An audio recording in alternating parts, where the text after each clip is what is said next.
3 jours après leur gros match face à l'Asvel, les Tarbès du TGB reçoivent le BLMA, actuellement 3e au classement, pour le compte de la 13e journée de championnat LFB.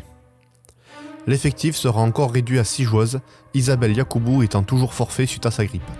Je vous demande là, dans cette spécificité de cette semaine où il y a 2 matchs, de remettre le bleu de chauffe, de remettre la concentration, de remettre l'effort physique, d'accord, de remettre la volonté de bien faire pour gagner, pour challenger.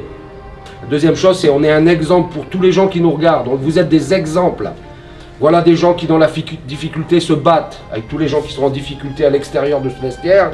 Il y en a qui ont du mal à se battre, qui souffrent et qui n'arrivent pas à se battre.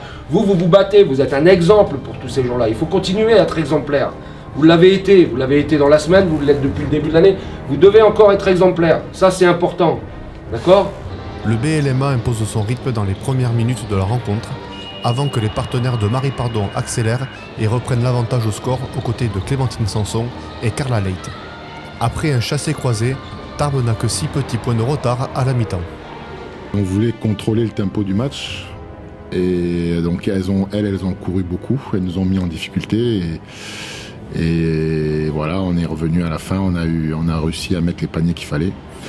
Voilà, on s'est adapté sur certaines situations défensives pour pouvoir un peu les mettre en difficulté. Autour de Marie-Paul Fopossi et Anna Tadic, les meilleures marqueuses de la rencontre côté TGB, les Tarbaises sortent un gros 3e quart-temps.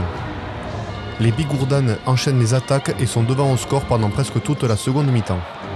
Malheureusement, le manque de rotation se fait sentir et face aux internationales du BLMA, les Tarbaises perdront le match dans les derniers moments de la rencontre.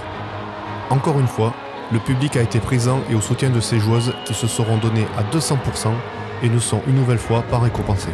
Ouais, ça passe trop près, quoi. Ça passe trop près, donc on sort évidemment frustré de cette rencontre. La dernière possession, c'est une chose, mais c'est ce qui se passe avant. Je pense qu'on rate 2 choses. On met des trucs difficiles, alors ça compense, et puis on a raté des trucs faciles juste avant.